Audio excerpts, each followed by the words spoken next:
Ya Bapa, kami hadir di sini tidak lain untuk memuji dan menyembah-Mu Tuhan, demi kemuliaan nama-Mu yang kudus Tuhan.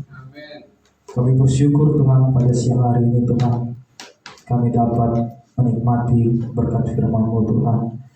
Kami akan mendengarkan, mempelajari semua isi kebaikan Tuhan, firman-Mu Tuhan. Biarlah kuasa Roh Kudus-Mu yang mengilhami setiap pikiran dan hati kami Tuhan. Terima kasih Tuhan, kami siap mendengar firman-Mu Tuhan. Hanya dalam nama Yesus Kristus Tuhan kami.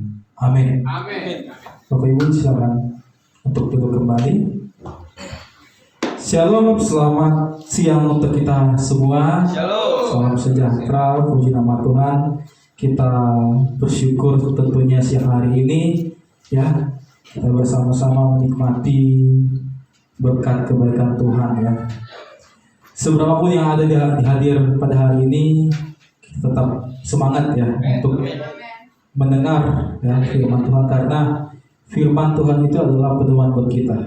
Firman Tuhan dikatakan Mazmur adalah pelita bagi hidup kita. Ya, Bapak Ibu,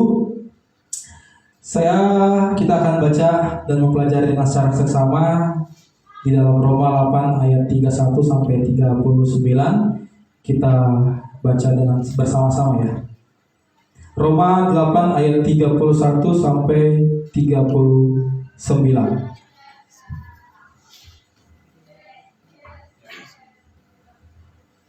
Kita tunggu multimedianya. Roma 8 ayat 31 sampai 39.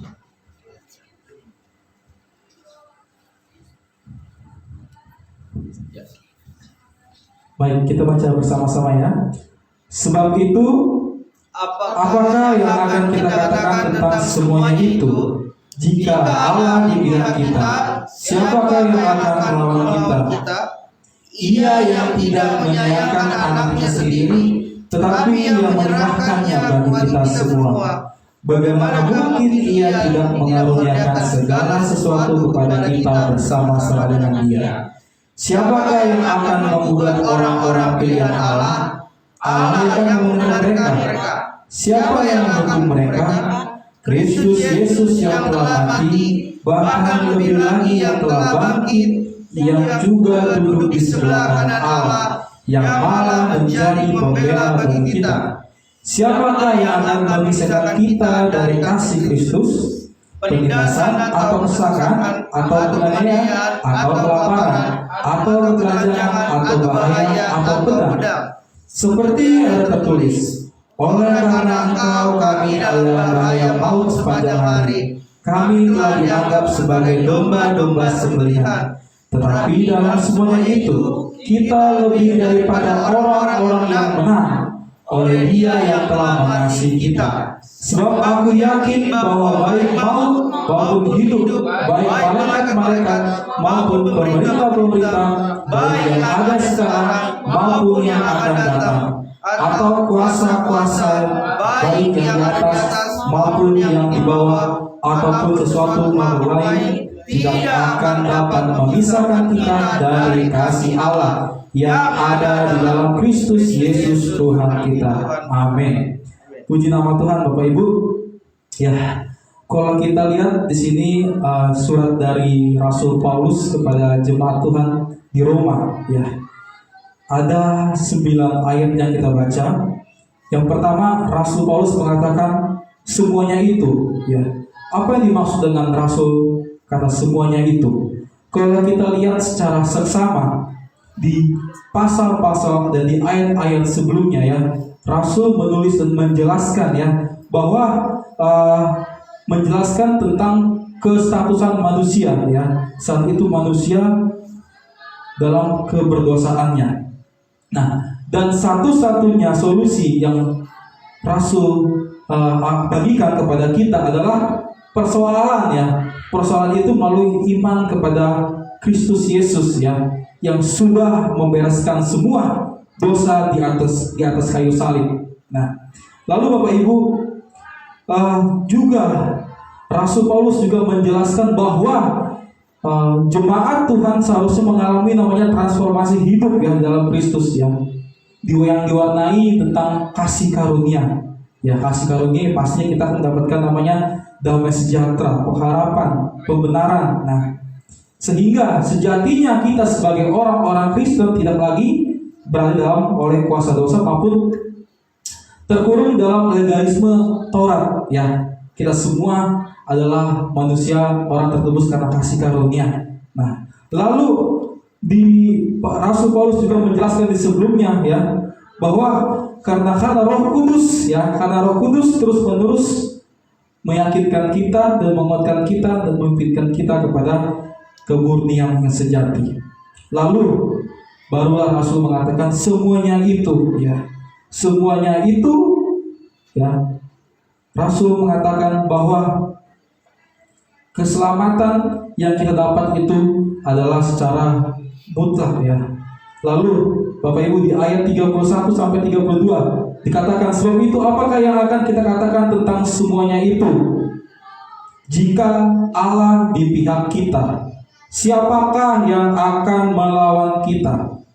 Ini adalah proklamir ya, proklamir kita sebagai bentuk berkat rohani kita, sebagai bentuk syukur kita kepada Tuhan yang luar biasa, karena Allah ada di pihak kita ya.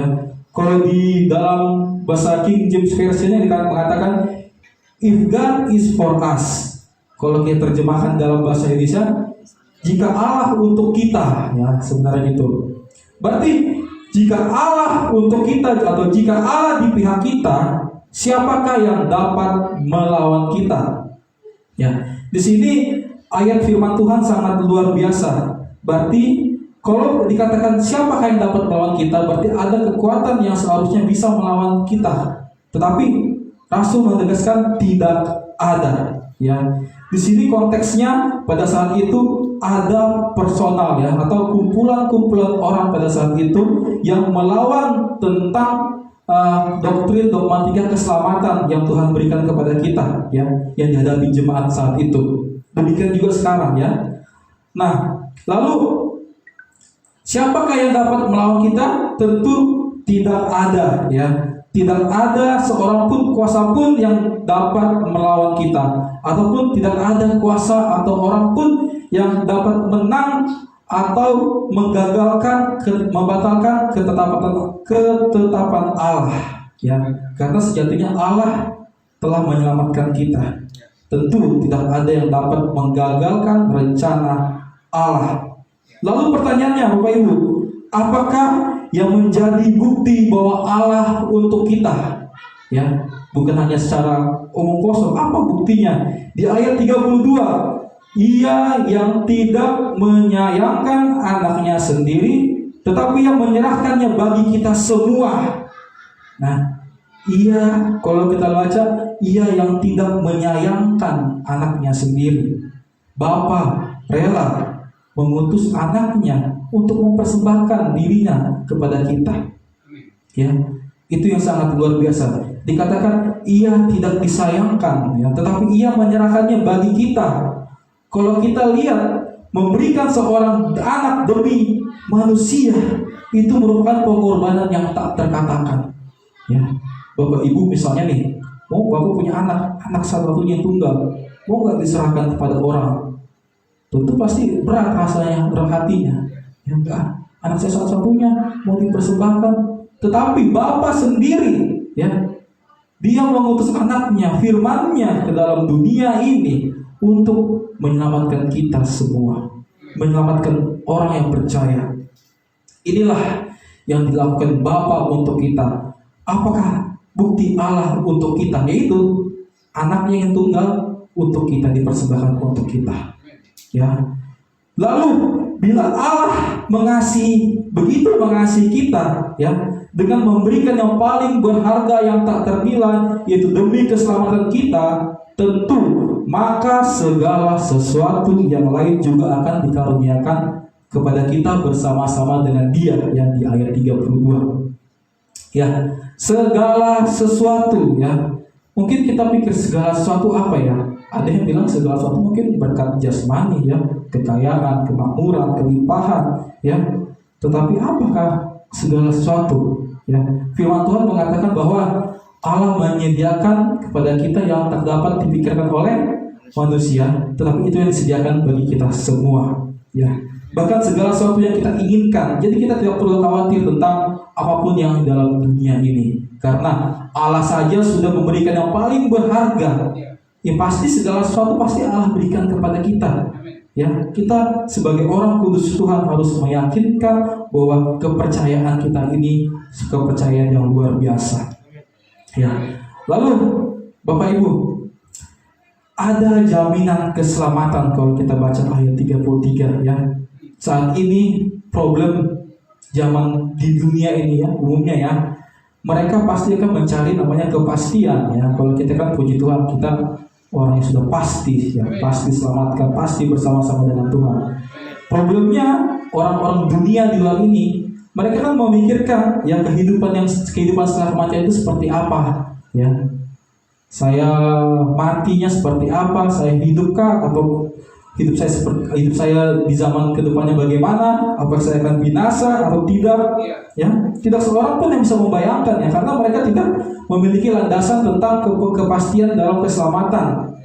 Kalau kita semua sudah pasti Bapak Ibu ya.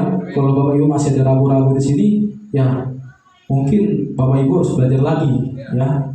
Lalu Paulus yang meyakinkan kita bahwa keselamatan di dalam Kristus Yesus tidak bersifat spekulatif. Apa itu spekulatif? Itu kita lihat perkira-kiraan yang tidak pasti ya, masih mengira-ngira ya. Di dunia kan kayak gini ya, kira-kira ya moga-moga lah ya, moga-moga saya selamat ya. Jika Allah berkenan ya saya selamat gitu ya. Ya, padahal keselamatan itu tidak bergantung kepada hal-hal yang spekulatif yang masih mengira-ngira ya.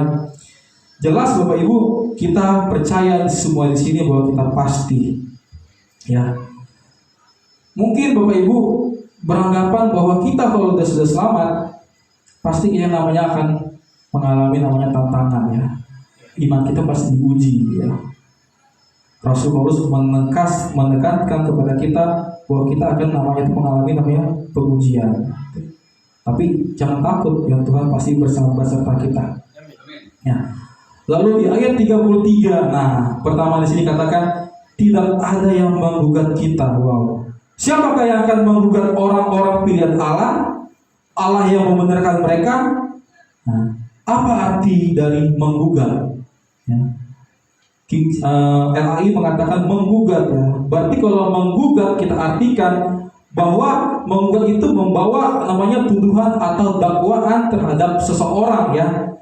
Biasanya tuduhan ini bersifatnya kesalahan ya, dikaitkan dengan pelanggaran, kesalahan ya. Itu memang menggugat ya. Kalau di persidangan gugatan ya. Nah, puji Tuhan dikatakan ya, kita adalah orang-orang pilihan Allah ya. Karena kita adalah orang-orang pilihan Allah, orang-orang dalam Kristus, tentu kita adalah yang namanya orang pilihan ya, sebab Kristus adalah yang terpilih. Apa sih maksudnya orang-orang pilihan? Ya, orang-orang pilihan itu apa gitu ya. Kalau kita baca di 1 Petrus 1 ayat 20, iya, Kristus telah dipilih sebelum dunia dijadikan ya. Lalu dikatakan Efesus 1 ayat 4 mengatakan sebab di dalam Dia Kristus ya, Allah telah memilih kita sebelum dunia dijadikan. Nah, dengan karena itu di dalam Kristus ya, artinya kita ikut ambil bagian di dalam keterpilihan Kristus sejak sebelum dunia dijadikan itu. Ingat, kita dipilih bukan karena meniadakan kehendak bebas ya Bapak Ibu ya. Kita dipilih karena memang kehendak bebas kita. Kehendak bebas kita digunakan untuk percaya kepada Tuhan yang menyelamatkan kita. Ya, orang di luar sana mungkin salah ya, mengikuti kehendak bebasnya, tidak percaya kepada Kristus. Tetapi kita menggunakan kehendak bebas kita untuk percaya dan menyerahkan diri kita totalitas kepada Kristus. Lalu pertanyaannya, untuk apa kita terpilih? Ya. Kalau kita geser ayat sebelumnya di Roma 8 ayat 29, bisa naik ke atas. Untuk apa sebenarnya kita terpilih? Ya. Nah, dikatakan sebab semua orang yang dipilihnya dari semula, mereka juga ditentukannya dari semula untuk menjadi serupa dengan gambaran anaknya, supaya ia, anaknya itu, menjadi yang sulung di antara banyak saudara. Dikatakan apa? Serupa dengan gambaran anaknya. Ya, apa itu sebenarnya serupa? Apa bedanya serupa dan gambar? Bapak Ibu ada yang tahu apa sebenarnya serupa dan gambar? Ya. Kalau gambar, contoh saya kasih ilustrasi contoh. Ini mana gambar saya, mana rupa saya. Ini foto saya. Mana gambar saya, mana rupa saya. Gambar yang di HP. Gambar yang di HP. Rupa adalah. Nah, apa bedanya? Kalau kita jelaskan dari sini. Nyata dan Ya. Nah, gambar ya, kalau gambar nih, gambar itu mewujudkan wujud saya, gambar saya seperti ini ya. Nah, artinya apa? Kalau gambar itu berarti di sini saya punya telinga ya. Bukan berarti Allah gambarnya ada telinganya, ada hidungnya, ada mulut, tidak. Artinya apa? Gambar Allah melihat, manusia pun melihat. Allah mendengar, manusia pun dapat mendengar ya. Allah dapat merasakan, manusia pun dapat merasakan. Lalu apa itu serupa? Serupa ya dalam diri saya, sifat saya ya. Saya mengasihi ya. Allah adalah kasih, saya juga mengasihi. Manusia pun adil, Allah adil, manusia pun dapat melakukan adil. Itu perbedaannya. Jadi kita dikatakan serupa dengan gambaran anaknya. Itu serupa dengan gambaran Kristus. Karena kita adalah orang-orang pilihan Allah. Jadi kita, Bapak Ibu, kita adalah percaya bahwa kita adalah gambar dan serupa Kristus ya. Oleh karena itu Bapak Ibu, sejatinya karena kita adalah orang-orang pilihan ya, maka kita tidak boleh hidup di dalam bawah tekanan atau tuduhan. Paulus mengatakan sih begitu. Kita tidak boleh hidup di bawah tekanan atau tuduhan. Mengapa? Karena Allah, dikatakan ayat berikutnya, karena Allah yang membenarkan. Kalau kita lihat di terjemahannya itu sebenarnya Allah sebagai pembenar, ya, pembenar kita. Allah yang pembenar kita, ya.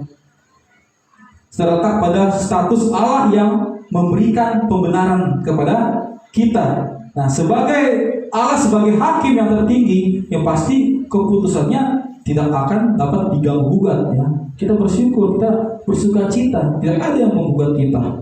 Ya.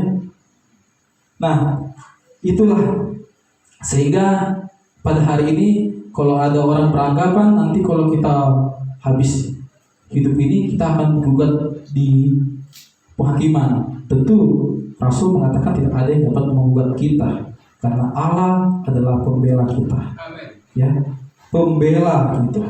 Nah, lalu manusia pastinya di luar sana ya, pasti mereka akan khawatir, ya, takut pada zaman akan datang ya, penghakiman ya, sehingga mereka akan gagal ya. Orang di luar Kristus akan gagal dalam dirinya ya, gagal karena mereka akan berpikir masa lalu mereka, dosa mereka, terus mereka pikir-pikir apakah saya layak ya. Mereka akan ragu akan keselamatan, apakah saya layak untuk dikasih Allah atau tidak ya. Semua sebenarnya perasaan ini terbentuk karena kesombongan manusia ya.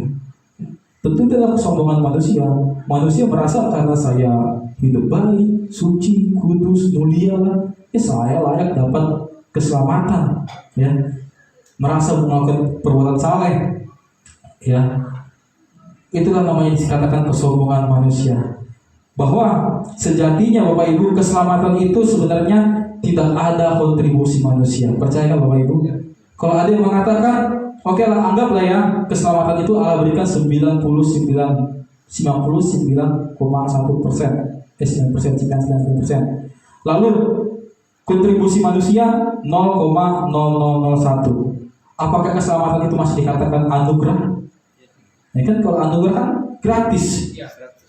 100% ya. Jadi kalau ada orang mengatakan percaya sama Yesus tapi masih beranggapan saya melakukan ini, mereka dia nggak yakin bahwa keselamatan itu gratis, dia masih perlu bayar lagi keselamatan itu, ya.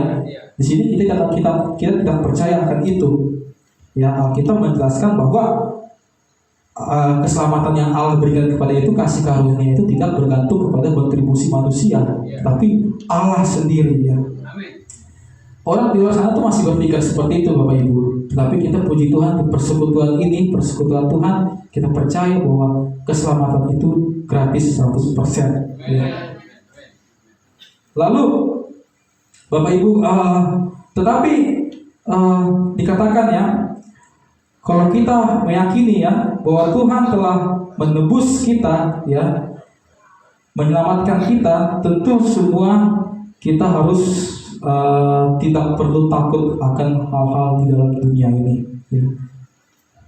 Kita tidak perlu khawatir akan namanya tantangan hidup, ya. Itu kalau ada tantangan hidup kita anggap biasa. Kita percaya bahwa Tuhan aja yang begitu kasihnya menyelamatkan kita, ya, dengan menghapus semua surat hutang kita, ya. Dalam Kolose 2 ayat 14, dalam Kolose 2 ayat 14 juga mengatakan bahwa semua utang-utang surat hutang yang telah dilunaskan di kayu salib, ya. Kita sebagai orang percaya harus iman itu, kepercayaan itu harus kita matengin, ya. Lalu Bapak Ibu, dikatakan tuntutan, siapakah yang sebenarnya menuntut itu? Ya, Allah menuntut kita, ya. Nanti pada suatu saat di penghakiman zaman, ya, yang menuntut itu sebenarnya iblis, ya. Iblis akan menuntut jiwa-jiwa yang Tuhan Kristus, ya, karena mereka tidak punya garansi hidupnya, ya. Iblis akan gencar menuntut perlakuan manusia, kejahatan mereka. Coba kalau kita dikatakan di Wahyu 12 ayat 10, kita lompat jauh dulu ya, Wahyu 12 ayat 10.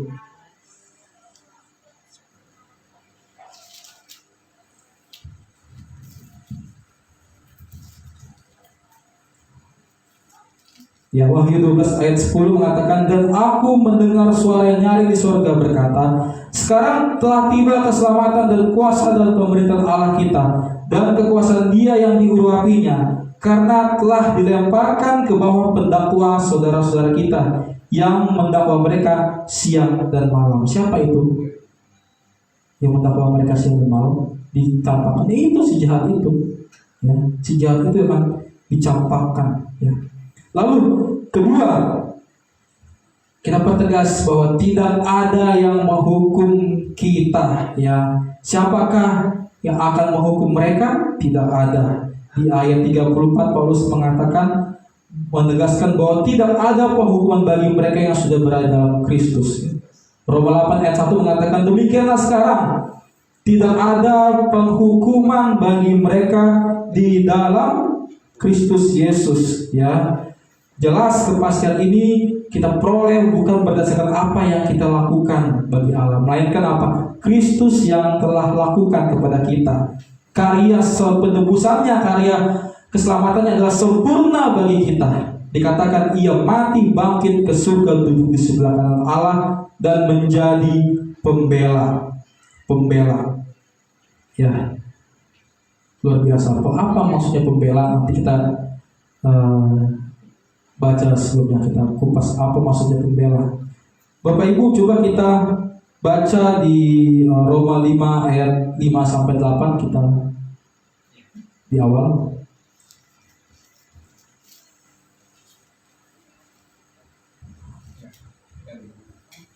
Dan pengharapan tidak mengecewakan, ya, karena kasih Allah telah dicurahkan di dalam hati kita oleh Roh Kudus yang telah dikaruniakan kepada kita. Karena waktu kita masih lemah, Kristus telah mati untuk kita, orang-orang durhaka. Pada waktu yang ditentukan oleh Allah. Sebab tidak mudah seorang mati untuk orang yang benar, tetapi mungkin untuk orang baik ada orang yang berani mati. Akan tetapi Allah menunjukkan kasih-Nya kepada kita oleh Kristus telah mati untuk kita ketika kita masih berdosa. Itulah Kristus, pembelaan kepada kita, ya. Yang menjadi sorotannya adalah tadi pembela, ya. Pembela, kalau kita lihat di dalam King James Version mengatakan sih interceding for us.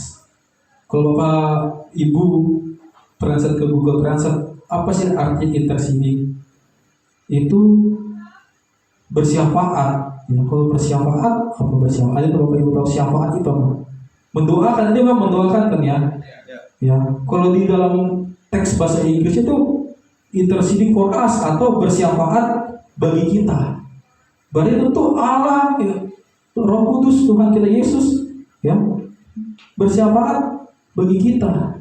Bukan berarti ya, saya mendoakan kalian, tidak. Bersyafaat itu luas, membela, memberkati kita semasa hidup kita, memberikan berkat, memberikan kemuliaan. Bersyafaat itu lebih luas dibandingkan dengan pembela, ya.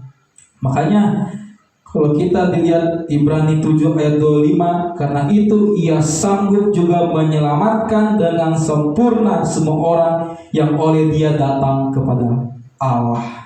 Nah, ketiga, ya, tidak ada yang memisahkan kita dari kasih Kristus, ayat 35 dan berikutnya. Siapakah yang memisahkan kita dari kasih Kristus?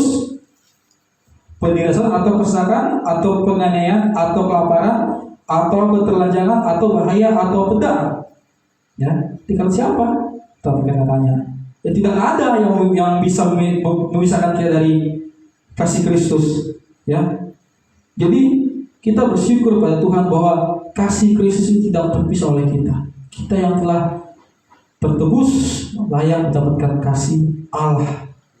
Ya, tentu Bapak Ibu, Rasul mengatakan jangan juga kalau kita sudah menerima kasih itu menganggap bahwa hidup kita ini ya aman-nyaman aja. Ya, Rasul mengatakan banyak akan ada menjelaskan ada pencobaan-pencobaan itu bagi Rasul hal yang biasa. Ya, karena kalau mengatakan kalau kita menyamakan kasih Kristus dengan kasih dunia, kalau dunia mungkin kasihnya enak nyaman, ya.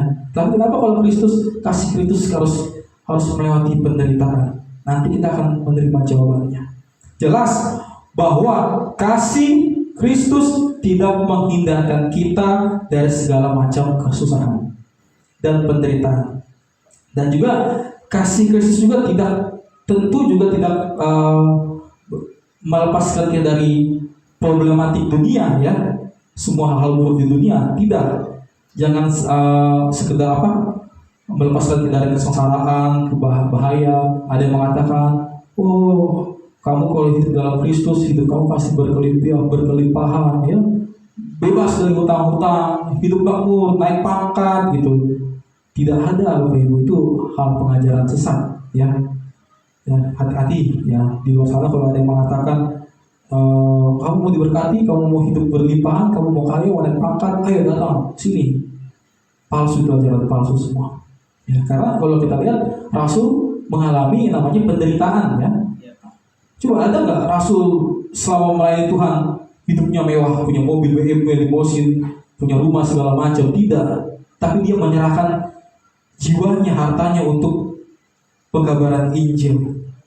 Ya, seperti Tuhan katakan, ya, kalau kita diizinkan melewati badai hidup, topan dunia, tetapi kita percaya Tuhan menyertai kita. Kita sering mendengarkan lagu atau menyanyikan sebuah lagu rohani, ya, yang kata-kata liriknya seperti ini. Tuhan tak pernah janji langit selalu biru, tetapi Dia berjanji selalu menyertai. Tuhan tak pernah janji jalan selalu rata, tetapi Dia berjanji berikan kekuatan. Nah, kita percaya kan hal gitu, ya. Tuhan tak pernah janji langit selalu biru, tapi Dia berjanji selalu menyertai, ya. Apapun yang kita alami dalam dunia ini, percaya Tuhan pasti menyertai kita. Ya, karena tadi katakan Tuhan beserta kita, Tuhan untuk kita. Kita tidak perlu takut. Ya, mungkin penganiayaan, masalah silih berganti, mungkin aja datang terus pasti datang, ya. Tetapi ingat, Tuhan beserta kita, Tuhan ada di pihak kita. Mungkin ada serangan kuasa-kuasa kegelapan dari luar, ya, yang bersifat misalnya dalam kehidupan manusia iri, ya, iri dengki, ya, keluarga tidak akur, segala suami istri tidak akur, ya, itu kan serangan dari luar, ya. Tapi kita harus cepat-cepat untuk memperbaiki agar jangan kita kalah ya. Kita punya kekuatan Tuhan ya. Kan ketika tangan Tuhan untuk kita harus menggunakan itu ya, kekuatan Tuhan itu. Jangan kalau kita menggunakan kekuatan diri sendiri, memang kita akan lemah, gagal total, kalah ya. Kita kan terbatas, tetapi Tuhan tidak terbatas ya. Satu hal yang pasti menghibur kita di dalam kehidupan ini, kepastian kemenangan, karena Kristus sudah menang bangkit ya. Kemenangannya itu dikaruniakan juga kepada kita masing-masing kita. Karena itu jangan pernah sia-siakan kemenangan di dalam hidup kita. Jangan takut, khawatir, pesimis ya. Banyak orang-orang percaya karena ribut dengan mungkin keluarga, ribut dengan istri atau anak, ya udahlah saya nggak mau ke gereja dulu lah. Kan banyak gitu ya. Ya untuk ini kita koreksi ya masing-masing lah ya kan. Karena kita ribut sama saudara kita, ribut sama nggak suka dengan jemaat lain, nggak mau datang untuk bersekutu dengan Tuhan. Nah itu hati-hati Bapak Ibu ya. Kita tidak ada seperti itu di sini ya. Amin. Lalu bukan hanya kita akan menang, tetapi dikatakan kita lebih dari pemenang ya di ayat 37 ya. Mungkin penganiayaan, kesusahan, penderitaan hanya akan menguatkan pengharapan kita. Coba kita baca di Roma 5 ayat 3 sampai 4. Roma 5 ayat 3 sampai 4. Dan bukan hanya itu saja, kita malah bermegah juga dalam kesengsaraan kita, karena kita tahu bahwa kesengsaraan itu menimbulkan ketekunan, dan ketekunan menimbulkan tahan uji, dan tahan uji menimbulkan pengharapan. Wow, dikatakan bahwa kita harus bermegah. Apa kata bermegah? Ya, bermegah dalam kesengsaraan. Kalau itu dia kan bermegah akan kekayaannya, ya, kemuliaan. Tapi kan dikatakan bermegah dalam kesengsaraan karena menghasilkan ketekunan menghasilkan tahan uji menghasilkan pengharapan. Nah itu kalau orang dunia kan mungkin dia bermegah akan kekayaannya, tetapi kekayaannya diambil dari Tuhan. Tahan uji tidak, ada yang bunuh diri, ada yang melakukan kejahatan. Nah itu perbedaannya, stres, gantung diri kan gitu ya. Tetapi Rasul Paulus mengatakan, firman Tuhan mengatakan kesengsaraan bermegah dalam kesengsaraan. Itu karena supaya apa? Karena menghasilkan ketekunan menghasilkan tahan uji, ya. Nah, sejatinya bukan karena kesulitan itu sendiri, tidak, bukan karena kesengsaraannya, tetapi apa? Tapi ada karena perbuatan Allah, ya. Allah menggunakan kesulitan kita, kesengsaraan kita untuk membangun, memulihkan iman kita. Jelas memproses hidup kita semakin kuat. Bukan lembek, semakin kuat ya. Nah, sifat tahan uji inilah yang dimaksudkan Allah untuk apa? Untuk tetap teguh ya, tidak menyerah dalam menghadapi yang namanya pencobaan. Lalu hasil dari kesalahan ya ialah ketekunan. Kenapa sih ketekunan? Kita tekun menyelesaikan setiap masalah ya. Tidak lari dari masalah, tapi tekun untuk menyelesaikan masalah. Itu yang Tuhan mau. Jelas apa semuanya itu untuk mengerjakan kebaikan kita ya. Bahkan ketika kematian datang, hidup yang dipanggil Tuhan, itu hanyalah pintu masuk untuk apa? Kebahagiaan kita terhadap kemuliaan Tuhan yang lebih besar ya. Di dunia ini kan hanya tempat persinggahan ya. Sejatinya kita adalah warga-warga surga. Ya, kita harus percaya akan hal itu Bapak Ibu. Mungkin kita tidak tahu apa terjadi 50 tahun ke depan, 100 tahun ke depan di tempat gereja ini ya. 100 tahun kemudian ya orang-orang baru ya pasti ya, jemaat-jemaat yang kita tidak kenal karena kita udah di surga ya. Ya, mungkin tahun ini tahun berapa? 2025. Nanti 100 tahun kemudian 2000 berapa? Orang-orangnya jemaat sini udah berbeda ya. Tetapi kita ya, iman kita, pengajaran kita harus kita teruskan kepada generasi-generasi kita berikutnya. Lalu coba kita baca di Roma 8 ayat 17 sampai 18. Banyak ayat, tetapi biar kita belajar terus Bapak Ibu.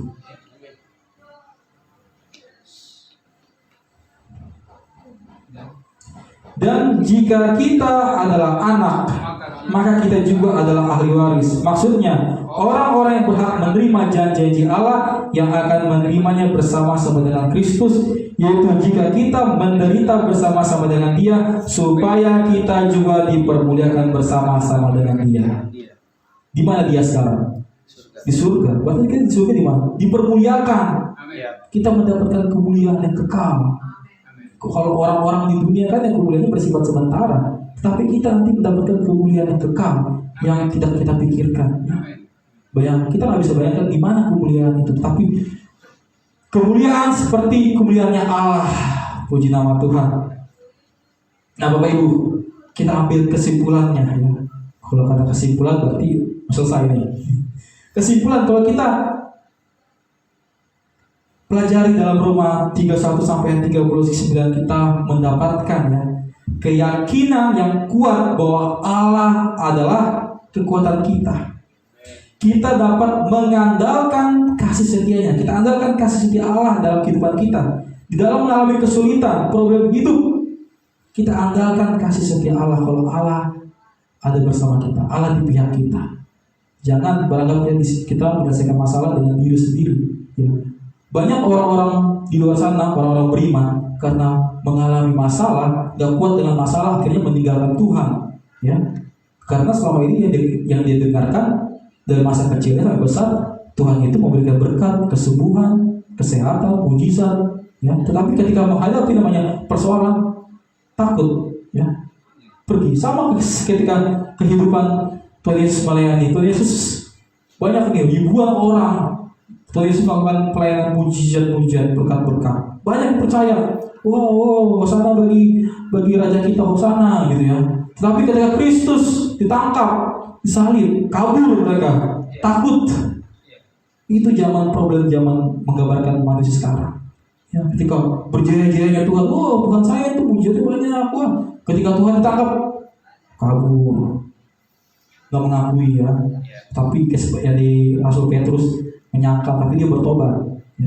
Beda dengan Yudas. Yudas melihat dia merasa bersalah, tapi akhirnya dia dibisik oleh iblis, dia bunuh diri ya.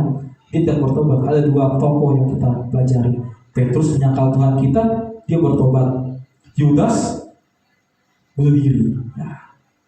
Jadi Bapak Ibu, bahwa kasih Allah tidak terpisahkan dari kita. Kita mengerti Allah adalah kasih dan kasih-Nya tinggal di dalam kita.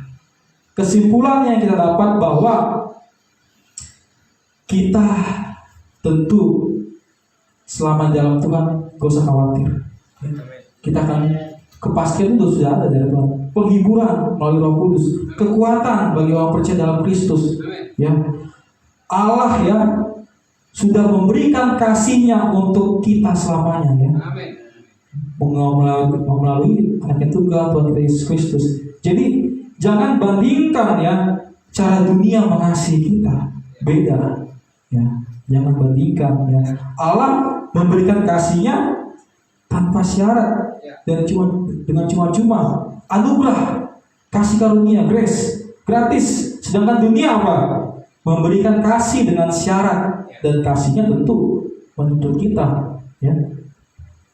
Jangan berharap kalau dunia mengasihi kita karena kita emang layak dikasih. Iya, kita harus melakukan apa gitu. Contoh aja, contoh pasangan hidup ya, anak muda ya, mungkin lagi pacaran nih gitu kan. Laki-laki kalau mendapatkan cintanya si perempuan ini emang diam gitu. Enggak, harus dikejar. Sebenarnya ya PDKT ya kan. Kasih perhatian dikit-dikit, udah makan belum? Kamu udah mandi belum? Ada waktunya belum? Gitu. Itu cara cari awal laki-laki mendapatkan perempuan, dikasih perhatian, effortnya gitu kan, romantis ya kan. Kamu hari ini cantik banget gitu ya. Senang kan perempuan. Terus laki-laki ini berusaha untuk mendapatkan cintanya. Terus apa? Memberikan hadiah boneka mungkin, makanan, emas, cincin, harus dikasih, ya kan? Cewek pasti menginginkan, mengidamkan laki-laki seperti itu ya. Gak mungkin si perempuan itu menyukai laki-laki. Aku mengasihimu. Apaan kamu gitu? Kamu apa gitu? Baru kenal so kenal. Tapi kita sebagai laki-laki nih ya pasti kan kalau kita dapetin pasangan kita atau dapetin Ya, istrinya kan pasti kan ada effort lah ya, ada usaha untuk mendapatkan hatinya supaya si cewek ini memberikan cintanya kepada kita. Nah, ada tuntutan kan ya, itu dunia. Nah, sedangkan Allah ya, Tuhan kita Yesus Kristus Allah memberikan cintanya bukan karena perbuatan manusia, tidak. Ya. Tidak ada kontribusinya manusia ini apa sih? Manusia bisa apa sih? Manusia cuma bisa menyakitkan hati Tuhan pada Tuhan. Dari dulu, dari zaman Adam sampai sekarang apa? Ya, Allah adalah kasih memberikan cintanya bukan karena perbuatan manusia, tetapi karena tindakan Allah, karena Allah adalah kasih. Ya, kasih Allah tidak tergantung kepada perbuatan manusia. Kita perlu ingat terus menerus Bapak Ibu, bila Allah sudah memberikan yang terbaik buat kita, yaitu Kristus yang menyelamatkan kita, tentu semua berkat yang lain Tuhan berikan kepada kita. Jangan khawatir, ya. Jangan khawatir. Kita di sini tujuan kita ibadah sini kan untuk kemuliaan Tuhan, bukan mencari kemuliaan diri sendiri. Kalau Anda ingin mencari berkat, mujizat, pasangan hidup, jangan di sini, di luar aja gitu ya. Di sini kita penuh dengan kemuliaan Tuhan, ya. Sorry ya, level kita nggak kayak gitu. Kalau mau nyari kekayaan dari sini gitu. Tetapi kita sudah kaya dalam kemuliaan Kristus, ya. Tertebus dalam darahnya yang mahal. Kita ini adalah orang-orang mahal, ya. Bilang kita orang-orang mahal, gitu. Dan orang murah, gitu. Mahal ini loh. Dan dibasuh dengan darah Kristus, mahal, harganya mahal. Nah, nggak rendahan kita mahal. Kalau bilang mahal kita mahal gitu. Karena Kristus sudah menebusnya dengan darahnya yang mahal. Nah, itulah kuncinya Bapak Ibu. Yang saya tutup pada kebaktian hari ibadah firman hari ini. Jangan khawatir dan jangan ragu, dan pasti jangan kendor. Layanilah Tuhan dengan semangatmu ya Bapak Ibu. Kita harus punya tampil beda kepada orang-orang di luar sana. Ya, kalau orang pasti selamat, tapi kita lesu, pusing dengan kehidupan. Pasti apa kau? Pasti gitu aja kau langsung cemberut, langsung khawatir. Putus cinta, pasti apa? Pasti putus cinta udah gaul bikin status. Itu karena kita udah pasti apa gitu kan? Ya udah pasti, udah karena kalian pasti selamat. Apa yang terjadi dalam dunia ini ya? Apa yang terjadi tantangan, kita tetap kuat dalam Tuhan. Ya, ingat kata firman Tuhan. Allah bersama kita, Allah di pihak kita. Allah di pihak kita berarti Allah bersama kita gitu loh. Ya, jangan khawatir Bapak Ibu. Kalau Allah di pihak kita, siapa yang dapat melawan kita? Masalah apa yang dapat melawan kita? Tidak ada. Karena Kristus sudah menyelesaikan semua permasalahan kita di kayu salib. Amin. Puji nama Tuhan. Saya akhiri, tapi kita percaya bahwa Roh Kudus mengilhami kita setiap hari untuk mendengar firman Tuhan. Mari kita berdoa. Bapa, kami bersyukur Tuhan pada siang hari ini Tuhan kami memperoleh berkat rohani, yaitu kasih Kristus yang tidak terputus oleh kami. Kami percaya Tuhan akan janji-janji-Mu Tuhan, bahwa Allah beserta kami, Allah di pihak kami. Kami tidak takut, tidak khawatir akan terjadi problem-problem apa yang kami alami. Karena kami percaya bahwa Allah telah menyelesaikan masalah-masalah kami. Allah telah menyelesaikan semua permasalahan-permasalahan kami di kayu salib. Kami bersyukur Tuhan, kami bangga memiliki Allah seperti Engkau. Terima kasih Tuhan Yesus, terima kasih Roh Kudus. Oleh karena itu ya Roh Kudus, kami percaya melalui Roh Kudus kami diilhami setiap hari. Kami diilhami dengan kekuatan-kekuatan-Mu Tuhan. Kami tidak mengandalkan kekuatan diri sendiri, tapi kami mengandalkan kekuatan Tuhan. Terima kasih Tuhan, kami sudah mendengarkan firman-Mu Tuhan, kami percaya bahwa Roh Kudus yang tinggal dalam hati kami terus memperbaharui pikiran kami untuk terus mengenalkan kebenaran firman-Mu Tuhan. Terpujilah nama-Mu Yesus Kristus. Hanya dalam nama-Mu kami berdoa dan bersyukur. Amin. Amin. Shalom Bapak Ibu.